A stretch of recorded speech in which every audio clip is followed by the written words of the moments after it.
Oi, amigo investidor, bem-vindo a mais um vídeo do canal. Meu nome é Daniel e hoje a gente vai falar sobre um fundo imobiliário do agro, um FII do agro, que é o BETAL11, é o fundo aí de logística do agro, que tem uma teoria aí de escoamento e armazenagem, como a gente vai falar daqui a pouco. Antes da gente entrar no vídeo, eu peço aí, caso você tenha interesse, claro, para entrar lá no grupo do Telegram. A gente está com a meta de 200 membros, a gente já está aí próximo disso, né? A gente liberou, quando a gente teve 100 membros, um e-book gratuito que ficou super bacana de Fiagro, e quando a gente tiver 200 membros, a gente vai liberar ele de novo. Então não perca tempo, né? Entra aqui no link aqui embaixo e também se inscreva no canal, que a gente está com uma meta aí de bater 7 mil inscritos, que é uma meta super especial. E se você ainda não é inscrito, se inscreva aqui no canal, beleza? Então, sem mais delongas, bora pro vídeo. Inicialmente, a gente vê, né, que assim como vários outros fundos imobiliários, a cota está bem amassada, né? Teve aí uma certa volatilidade. Volatilidade, inclusive, e de certa forma relevante, né? Eu sempre falo que os fundos imobiliários são muito mais seguros do que as ações. Eu falo isso por causa da matemática, né? Matematicamente, a gente avalia risco analisando a volatilidade de um ativo, porque a gente sabe que risco tem muitas outras nuances, né? Mas matematicamente a gente usa volatilidade. Inclusive, tem até um livro muito interessante, caso você goste de leituras sobre investimento, que é o mais importante para o investidor, do Howard Marks. Muito interessante, vale a pena dar a leitura, beleza? Eles falam sobre essas nuances do risco, etc e tal, né? Mas matematicamente é volatilidade. Por isso que os fundos imobiliários, na média, são menos arriscados que as ações, beleza? Mas ainda assim a gente vê que teve uma queda aí, de certa forma, relevante, né? Por quê? Porque toda essa incerteza que o mercado está passando nessa transição. E, ao meu ver, claro, né? O mercado tem sim, de certa forma, razão, para se preocupar com toda a estrutura fiscal de um país, que é muito, muito importante. Não é? Então, toda essa preocupação acaba aí tendo uma certa percepção de preocupação com como o novo governo vai agir com as contas públicas. E isso, como eu disse, é bem relevante sim por uma série de fatores que eu até comento aqui algumas vezes nos vídeos, tudo bem? Quando a gente tem um alargamento da curva de juros, a gente olha, por exemplo, os títulos públicos, que o mercado considera como um ativo livre de risco. Lembrando que eu também sempre falo, não existe isso, não existe ativo livre de risco, mas o mercado considera, digamos assim, que é o ativo aí que tem o melhor risco de crédito, entre aspas. Apesar de, como eu disse, sempre existe risco em qualquer ativo que a gente vai investir. Enfim.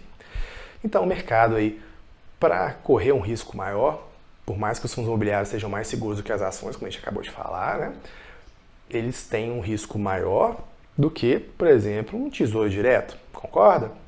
E aí o mercado, o que ele faz? Ele amassa a cota, já que tem um alargamento da curva de juros lá nos títulos públicos, para aumentar o spread, ok? Preço importa, preço é uma medida de risco. Eu sempre dou aquele exemplo ali. Você tem uma casa de 100 mil reais.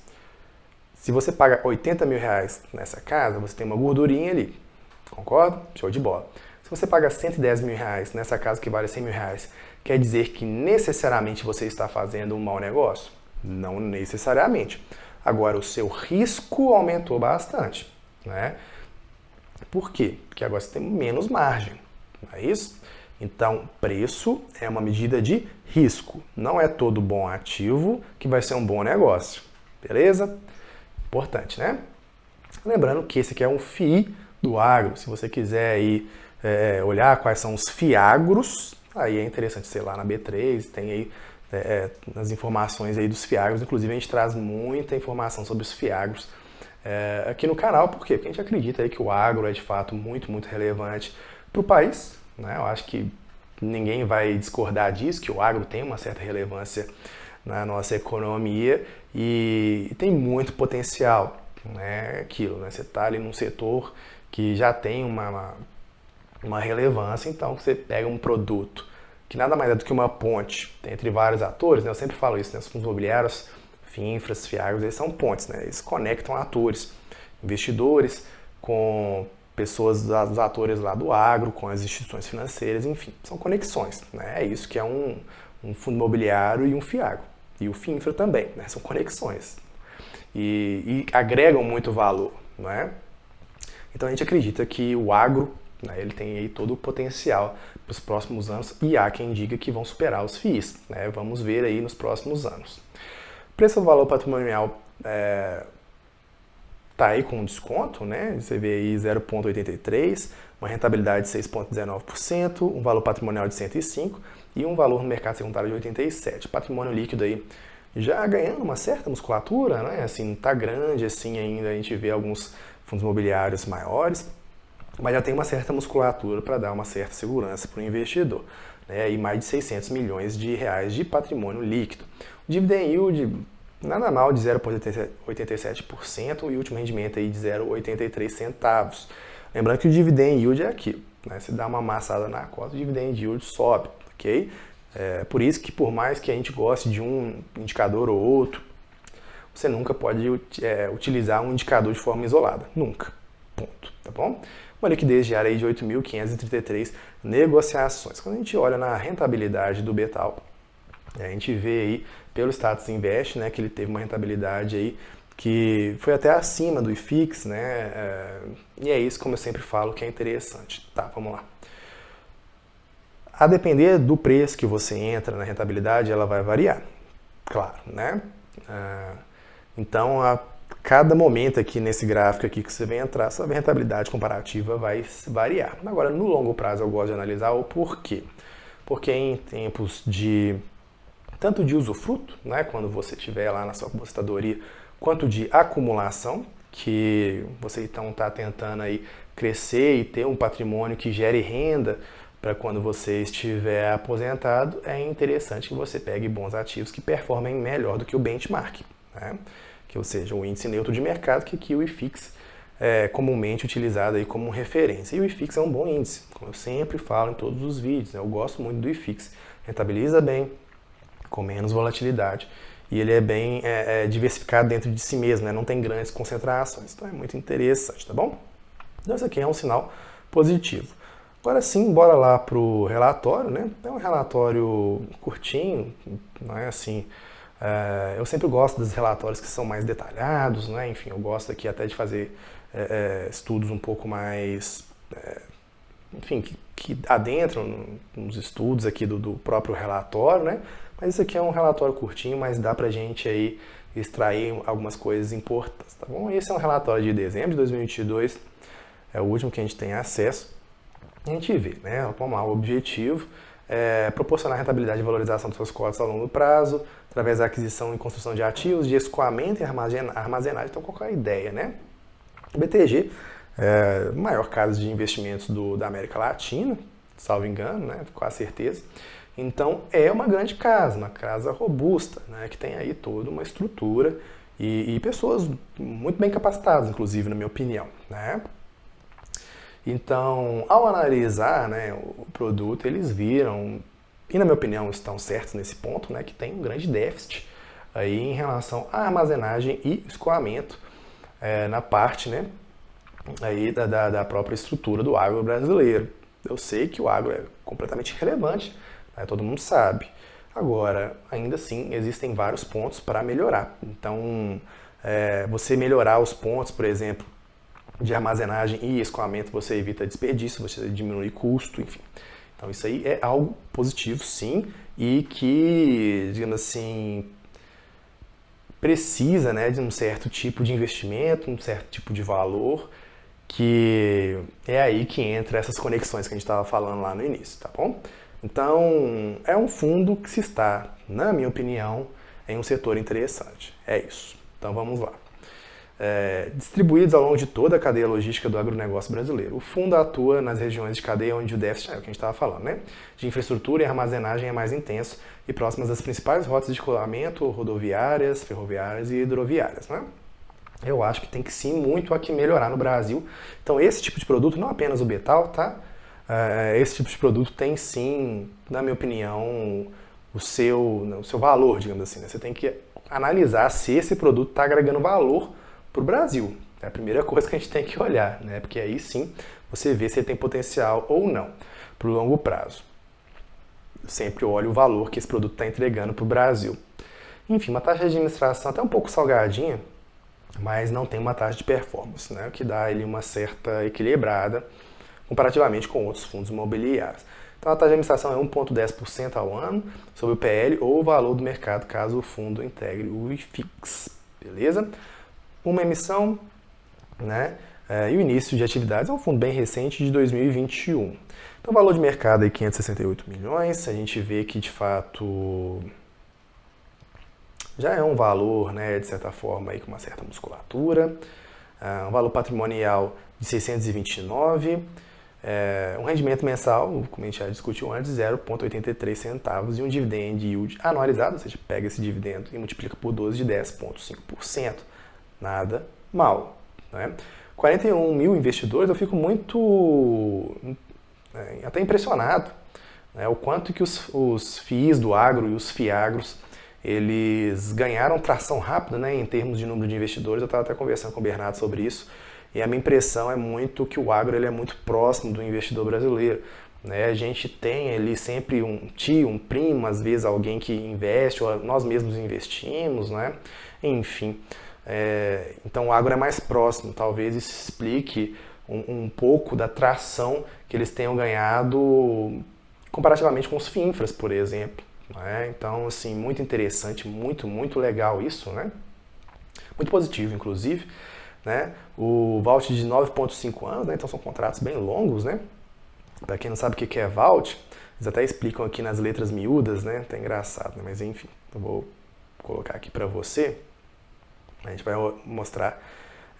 Mas enfim, vault é a média ponderada dos contratos pela receita contratada. Nada mais do que isso, né? Então, a gente vê aí que é um tempo bem longo, como a gente vai ver nos próximos slides, né? A DTV nada mais é do que a liquidez diária. Então, 0,9 já está tranquila, como a gente já discutiu antes, né? A partir de 1 milhão, né, por volta ali de 1 milhão, 900 mil, o investidor pequeno não tem muito o que se preocupar, né? Uma liquidez já interessante que é 900 mil, então, sem grandes problemas. Contratos atípicos, particularmente, Daniel, gosto, né, dessa teoria dos contratos atípicos. Para quem não sabe o que é um contrato atípico, né? É um contrato que normalmente é um contrato mais longo, é um contrato que tem garantias mais fortes, né, que amarram mais o outro lado da ponta, né, digamos assim. Então são contratos que dão, entre aspas, ali, uma certa previsibilidade maior para o cotista do fundo. Ele fala aqui da capacidade estática também, beleza?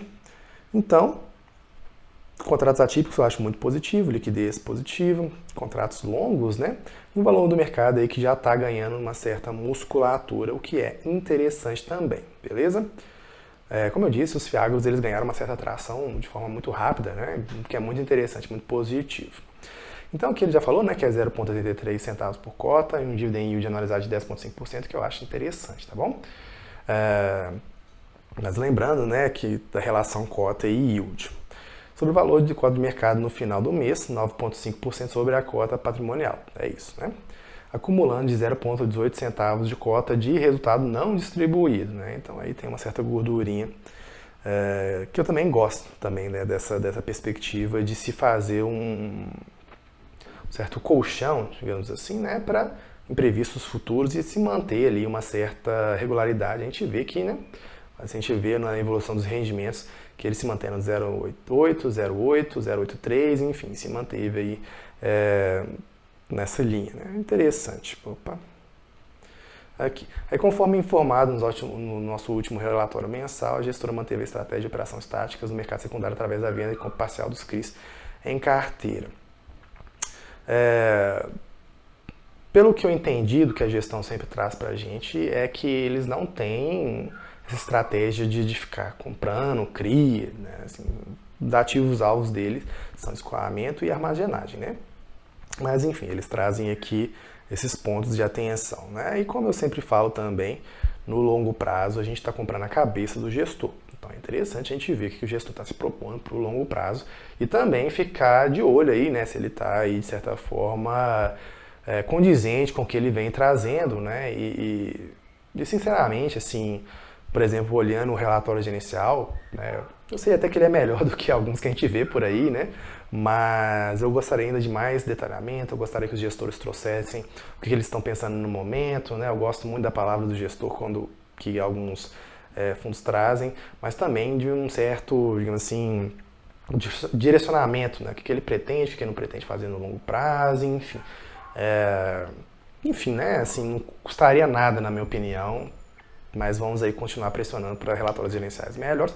A gente vê uma rentabilidade aqui do IFIX comparativamente com o metal, mas aqui ele já coloca aqui um detalhamento aqui nessa rentabilidade, nesse caso aqui, que o fundo já é líquido da provisão de impostos sobre o ganho de capital total e despesas do fundo, enquanto a metodologia do IFIX considera a valorização bruta das cotas dos fundos que compõem o índice e seus rendimentos. Né? Isso é muito interessante também, quando a gente for comparar dois tipos de investimento, você pensa, mas o Tesouro Direto é 6,2%, né, sei lá, 2026, e esse fundo aqui está pagando, enfim, IPCA mais 7% ou 8%. Poxa, mas aí 100 bips de diferença, muito pouco, mas aí você tem que fazer o que a gente chama de gross up também, né, que é, ou seja, você dá uma, enfim, não é equilíbrio, né, você faz aí uma comparação justa entre ativos que pagam imposto e não. Ou seja, você considera ali o resultado final depois do pagamento. Né? Quase que fosse um nivelamento, digamos assim, é melhor do que equilíbrio. Né? Um nivelamento entre ativos que pagam imposto e ativos que não pagam imposto. Né? Porque os ativos que não pagam imposto, é claro, quando a gente pagar o imposto, isso aí vai dar uma pesada na nossa rentabilidade. Então também os fundos imobiliários não deixam de ser interessantes, mesmo nesses momentos de estresse do mercado, inclusive tendo a achar que são os melhores momentos para se entrar e manter uma estratégia diversificada entre renda fixa e renda variável. Show de bola? E aqui ele fala, né? Embora o produtor brasileiro seja eficiente e entregue produções crescentes, a precariedade da infraestrutura e armazenagem, que a gente estava discutindo antes, né? Diminui sua rentabilidade e competitividade face aos outros produtores nos Estados Unidos e Argentina. O Brasil trabalha na melhoria de eficiência logística, modernizando portos, ferrovias e marcos regulatórios. Né? Isso é muito importante, eu concordo, de fato. Mas ainda há enormes gargalos a serem eliminados, apostando nos resultados desse trabalho, Betal foca em ativos estrategicamente localizados nas regiões que apresentam maior déficit de infraestrutura e armazenagem e localizados nos corredores de escoamento mais importantes do Brasil. Enfim, eu acho que é um setor, sim, muito promissor, né? Vai depender aí da qualidade da gestão no longo do prazo. A gente viu, né, inclusive, claro que tem estresses, a própria gestão, né, teve um certo estresse lá com o Betra, que a gente vai fazer isso tudo aqui no canal também, né? Mas a gente vê que no longo prazo é uma possibilidade que a gestão vai aprendendo com os seus erros, né, com seus desafios e melhorando aí a sua gestão como um todo, tá bom? Então a gente viu, né, que o portfólio aqui já tem uma certa musculatura. A gente vê também aí que grande parte da sua receita é de receita imobiliária, né? E tem uma parte de receita de CRI, mas pelo que a gestão traz, imagino eu que essa estratégia com CRI não vai ser estratégia core, né? A central deles não, vai ser nos ativos-alvo mesmo, tá bom? Beleza. Então a gente vê aqui que o tipo de contrato é 100% atípico, o que na minha opinião é interessante, né? O indexador IPCA. Mais uma vez, né? O pessoal pega, mas CDI está pagando muito mais, CDI está lá nas alturas.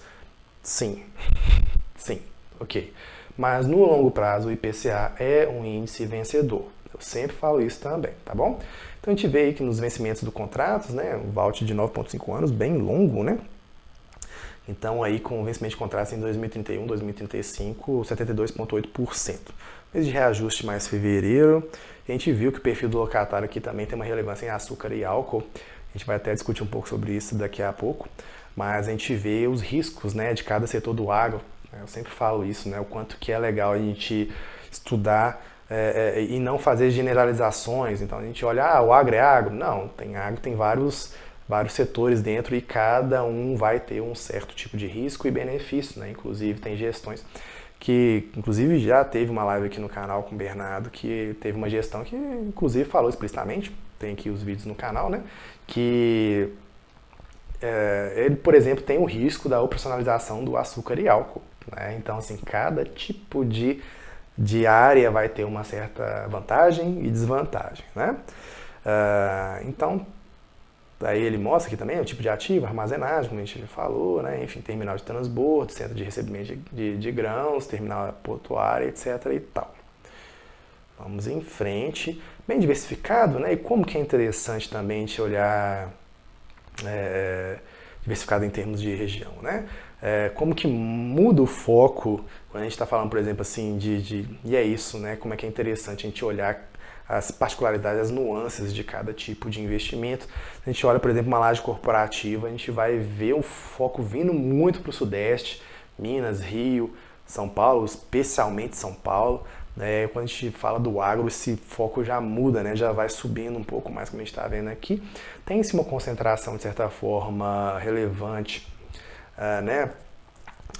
Aqui no portfólio do fundo, mas aqui, né, pega aqui todo o detalhamento, aqui a gente vê que tem um certo percentual relevante, mas imagino eu que o fundo vá tentar aí se diversificar ao longo do tempo, tá bom?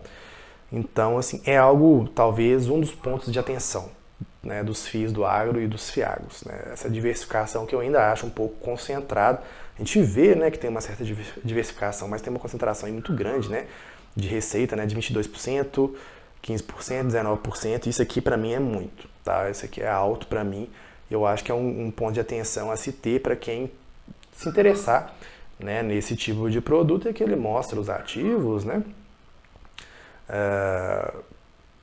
Mas enfim, contratos longos, cap rate de 10,1%, o que é alto, né, bem alto. Cap rate é como se fosse o dividend yield, só que do ativo, ok?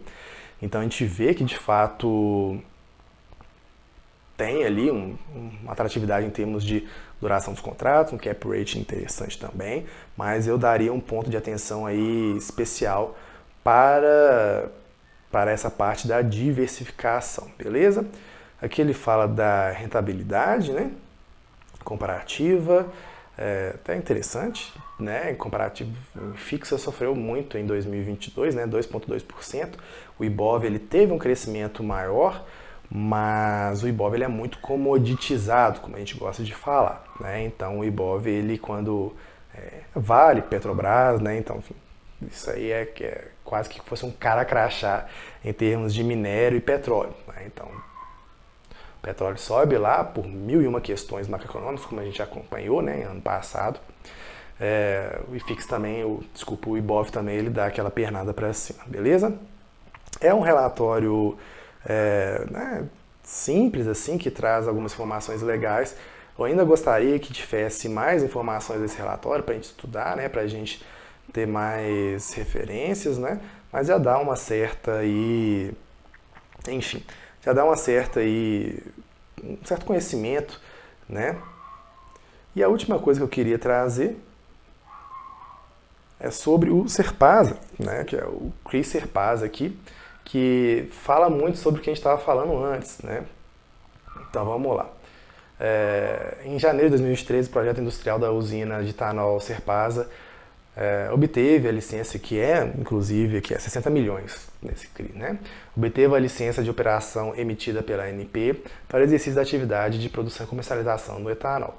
O Betal segue monitorando de forma intensiva a evolução operacional da usina. Aí é interessante, né?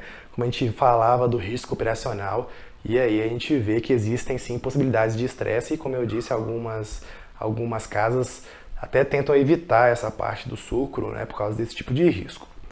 Ah, Daniel, então é um pecado, é um crime investir? Não, óbvio que não, né? Mas a gente tem que sempre prezar pela diversificação. E em conjunto com os demais credores e fornecedores da Serpasa, manteve aí a estratégia de postergação do pagamento referente a mês corrente, visando ajudar e equalizar o fluxo financeiro do curto prazo da companhia, né? Eles falam, né, que continuam trabalhando ativamente em alternativas de fortalecimento da liquidez e estrutura de capital.